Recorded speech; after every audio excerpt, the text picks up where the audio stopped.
Bienvenidos a la clase de órganos cervicales. Esta clase es relativamente corta. Recuerden que todos estos contenidos, tiroides, paratiroides, tráquea, laringe, tonsilas palatinas, contienen tejidos que ustedes ya conocen y lo que vamos a revisar es la organización histológica. Recuerden también que es importante que complementen esta clase con la lectura obligatoria que es el texto de histología de Ross. Vamos a partir revisando la tiroides. Esta es una glándula endocrina bilobulada que se localiza en el cuello anterior adyacente a la laringe y a la tráquea. Está formada por dos lóbulos que están unidos por un istmo. Está rodeada de una delgada capa de tejido conectivo que va ingresando hacia el parénquima formando tabiques de tejido conectivo. La unidad funcional de la tiroides se denomina folículo tiroideo. Vamos a revisar a continuación cómo está compuesto el folículo tiroideo. El folículo tiroideo es un compartimento esférico, relativamente esférico, cuya pared está formada por un epitelio que varía desde simple plano a simple cúbico a cilíndrico bajo simple. Este epitelio que estamos mostrando acá es el llamado epitelio folicular y tiene básicamente dos tipos de células foliculares y células parafoliculares. Si ustedes se fijan, además acá señalado con las flechas negras justo en la cabeza de la flecha, alcanzamos a ver una red de capilares que está rodeando todo el perímetro de estos folículos. Y dentro del folículo observamos este cuerpo que es coloide y por lo tanto tenemos dos superficies de este epitelio dentro del folículo tiroideo. Vamos a tener una superficie basal que contacta por ejemplo con los capilares, la red de capilares alrededor, y tenemos una superficie apical que es la que está en contacto directo con este coloide. Todo este cuerpo esférico conforma el folículo tiroideo. Como mencionamos, hay dos tipos de células. Las primeras son las células foliculares o células principales. Cuando estén inactivas, las vamos a observar así como esta que está acá, más o menos de forma plana, como un epitelio plano simple. Vamos a tener también la forma cuboidal, como observamos acá con la flecha negra, que es aquella forma que está secretando coloide, y tenemos también la forma columnar, que son aquellas células que están en los folículos más activos también reabsorbiendo coloide. Tienen microvellosidades apicales y presentan vacuolas de reabsorción. El coloide, como dijimos, es esta secreción que varía de eosinófilo a basófilo, compuesta principalmente por tiroglobulina. Recordemos que la principal función del folículo tiroideo es la síntesis de T3 y T4, hormonas que regulan el metabolismo y la homeostasis de células y tejidos, y son muy importantes y ustedes las van a revisar en detalle en fisiología. Los folículos entonces están delimitados por una monocapa de estas células foliculares o células principales rodeando este coloide. Recordemos que entonces las células cuboidales que observamos ahí sintetizan coloide. Las células más planas están inactivas. Acá vemos más de cerca las células foliculares o principales. Observemos acá que tenemos folículos que están en activa reabsorción. Estas células que observamos acá son células foliculares, pero de tipo columnares. Este epitelio tiende a ser un poco más columnar, por ejemplo, que este que tenemos acá abajo con núcleos un poco más redondos. Estos núcleos más ovalados tienden a ser de las células columnares. Entonces, este folículo está rodeado de estas células que tienden a ser columnares, como observamos con la flecha azul, y que muestran estas vacuolas de reabsorción. Estas vacuolas de reabsorción aparecen como estos cuerpos redondos vacíos dentro del coloide, en la interfase epitelial, que se muestran con las flechas negras. Por su parte, las células parafoliculares, o también llamadas células C, son células redondas, pálidas, dentro de la lámina basal del folículo, que son difíciles de observar con H&E y que participan de la síntesis de calcitonina, que participa de la regulación de la concentración del calcio sérico. Aquí las observamos en una microfotografía de microscopio electrónico por transmisión y alcanzamos a ver que están los procesos citoplasmáticos de las células foliculares rodeando a esta célula parafolicular, y estos procesos están acá mostrados con las flechas negras. La célula parafolicular está mostrada acá y contiene numerosos gránulos que vemos acá de secreción en su citoplasma, también un aparato de Golgi prominente. Acá tenemos el núcleo de la célula parafolicular. Además alcanzamos a ver una porción del cuerpo coloide acá en la esquina inferior de la fotografía. Vamos ahora a revisar la paratiroides. Estas son dos pares de glándulas que se ubican en la superficie posterior de los lóbulos tiroideos y corresponden también a pequeñas glándulas endocrinas que están en estrecha relación con la glándula tiroides. Son de forma ovoidal de unos pocos milímetros de diámetro y que se distribuyen entonces en pares, constituyendo las glándulas paratiroides superiores e inferiores para cada lado. Usualmente están localizadas en el tejido conectivo de la superficie posterior de los lóbulos laterales de la glándula tiroidea. Sin embargo, el número y localización puede variar dentro de las personas. En un 2 a un 10% de los individuos de la población en general, puede haber glándulas paratiroides adicionales asociadas con el timo, por ejemplo. Ahora, la mayoría de las personas, 90-95%, tiene 4 glándulas paratiroideas que consisten en los pares que se indican acá. Están rodeadas por una cápsula delgada de tejido conectivo denso irregular que forma tabiques que dividen a la glándula en lóbulos poco definidos. Tiene un parénquima con cordones o láminas de células separadas por finos tabiques de tejido conectivo vascularizado. Con la edad, el tejido glandular de la glándula paratiroides va siendo reemplazado por tejido adiposo normal, como observamos acá. Tenemos acá estroma de la paratiroides y tenemos este reemplazo de algunos sectores por tejido adiposo de características normotípicas. Este reemplazo llega a su máximo alrededor de los 40 a 60 años de edad y la cantidad de tejido adiposo puede diferir entre las 4 glándulas paratiroides. Es importante entonces que consideren que en la mayoría de los cortes de paratiroides que van a ver bastante cantidad de tejido adiposo. Acá observamos con mayor detalle la cápsula, delgada cápsula de tejido conectivo denso irregular que ingresa hacia el parénquima formando delgados tabiques de tejido conectivo que van separando al estroma en pequeños lobulillos. Vamos a ver además que vamos a tener una serie de vasos intracapsulares que están rodeando a las glándulas paratiroides normales. Estos vasos superficiales se comunican con los vasos que están dentro de las trabéculas que reciben la sangre de los vasos más pequeños que están dentro del parénquima. Vamos a observar que estas células, que son células principales, se organizan formando nidos o cordones celulares y están separados por estos adipocitos maduros y normotípicos. Por otro lado, acá al lado derecho alcanzamos a ver que hay algunos tabiques que un poco separan estos nidos de parénquima, pero siempre observamos también el tejido adiposo. La paratiroides entonces contiene un estroma, que es tejido conectivo laxo, que aumenta en cantidad y en presencia de adipocitos con la edad. Y muy importante, tiene una extensa red de capilares sanguíneos fenestrados y vasos linfáticos. Acá tenemos una paratiroides, tenemos su cápsula de tejido conectivo. Tenemos estos vasos, ya los mencionamos, que están localizados en los septos entre los lóbulos también de la glándula. Y tenemos estos nidos de células principales y de células oxífilas. Las células principales son las que predominan en número y las células oxífilas son estas que tienen un citoplasma un poco más eosinófilo y por eso las podemos distinguir.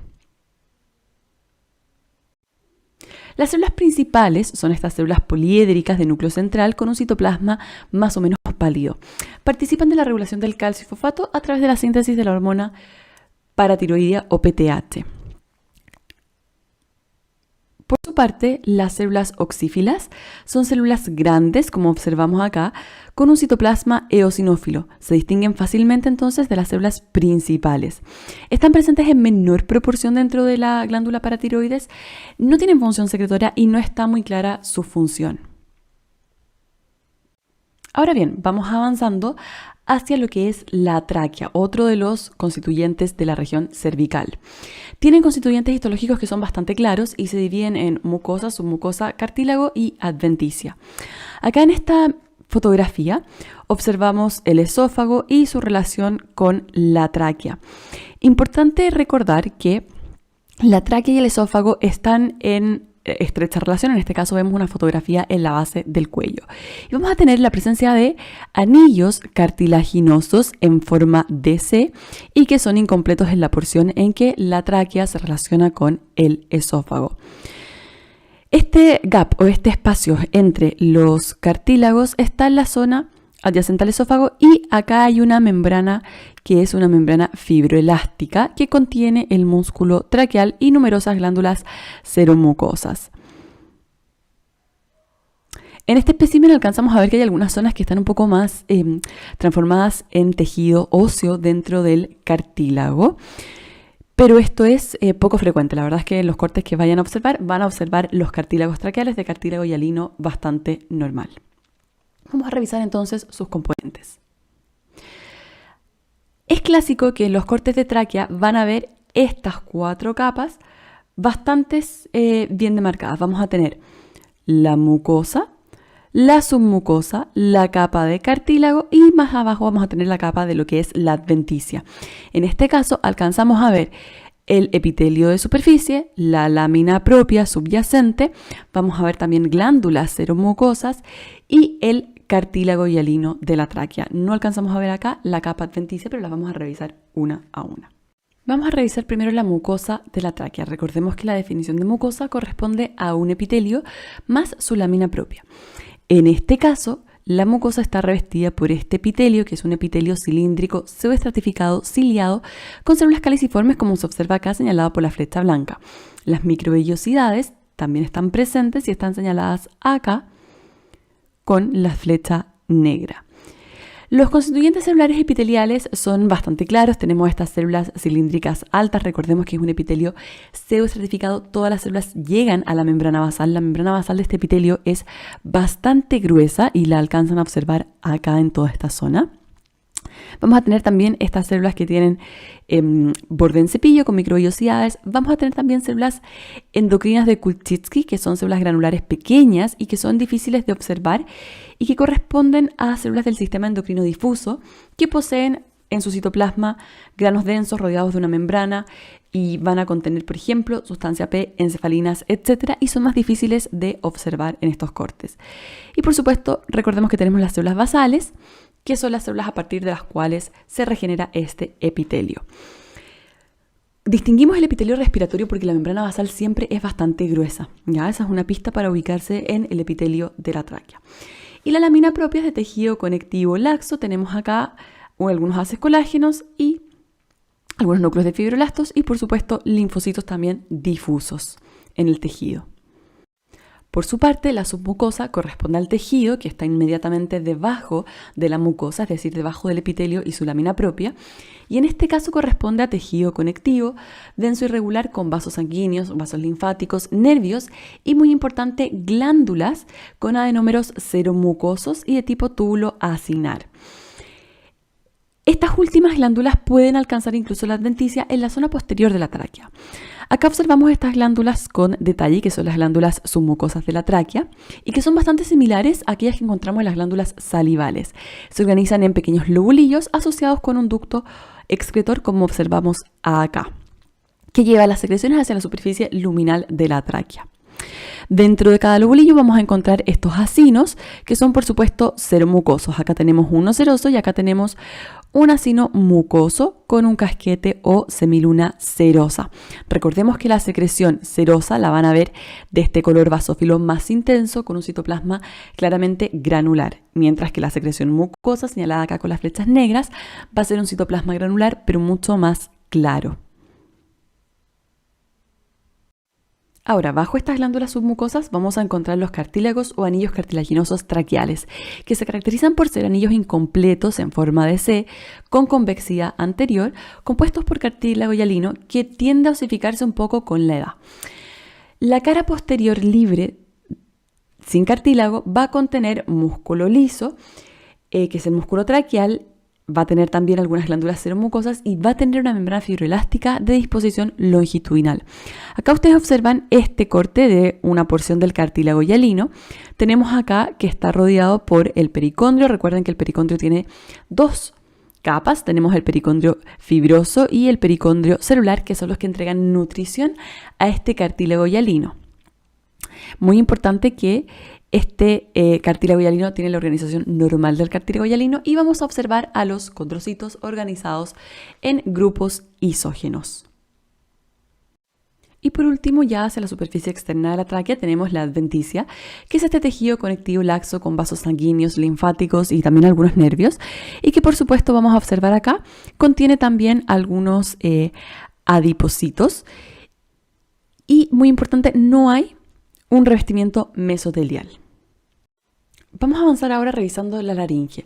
La laringe es este segmento tubular formado por placas irregulares de cartílago hialino en su porción inferior, de cartílagos aritenoides, tiroides y cricoides, que va a ser cartílago hialino normal.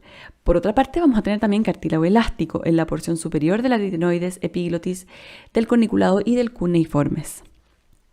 Acá en esta fotografía observamos que la glotis contiene a las cuerdas vocales verdaderas, que son estas flechas negras que observamos acá. Acá tenemos las cuerdas vocales verdaderas o pliegues vocales verdaderos, que están justo por debajo de los ventrículos, que es el espacio que observamos acá.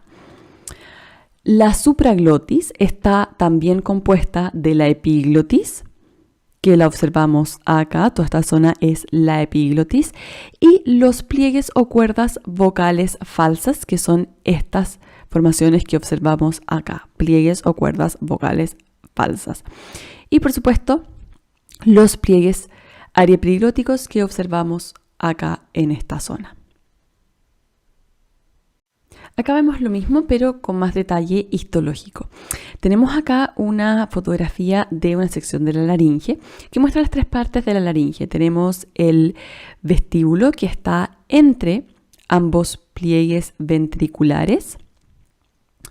Y tenemos también la cavidad infraglótica que se extiende desde los pliegues vocales verdaderos hasta el cartílago cricoides. Nótese que acá las glándulas submucosas están presentes y son prominentes en los pliegues ventriculares y están cubiertos por un epitelio que es el típico pseudoestratificado ciliado, mientras que los pliegues vocales verdaderos están compuestos por el ligamento vocal. Van a estar compuestos también por, más hacia la profundidad, por este músculo que es el músculo vocal.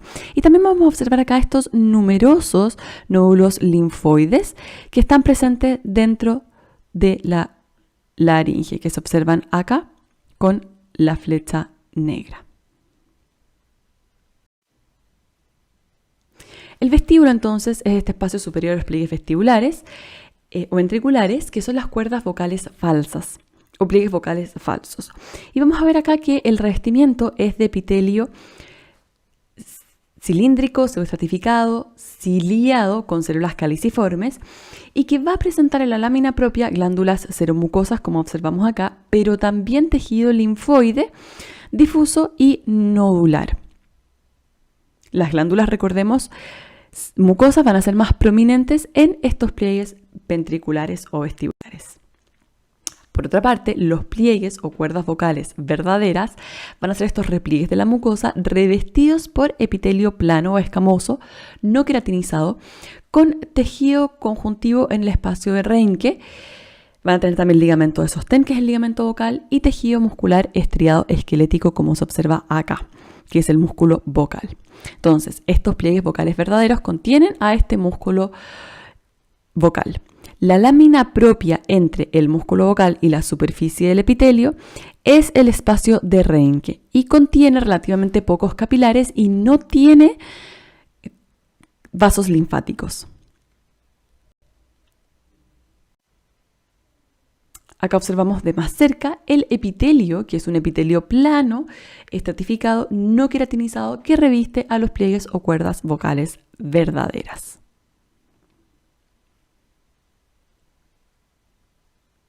Para la clase de hoy recuerden revisar también la literatura complementaria.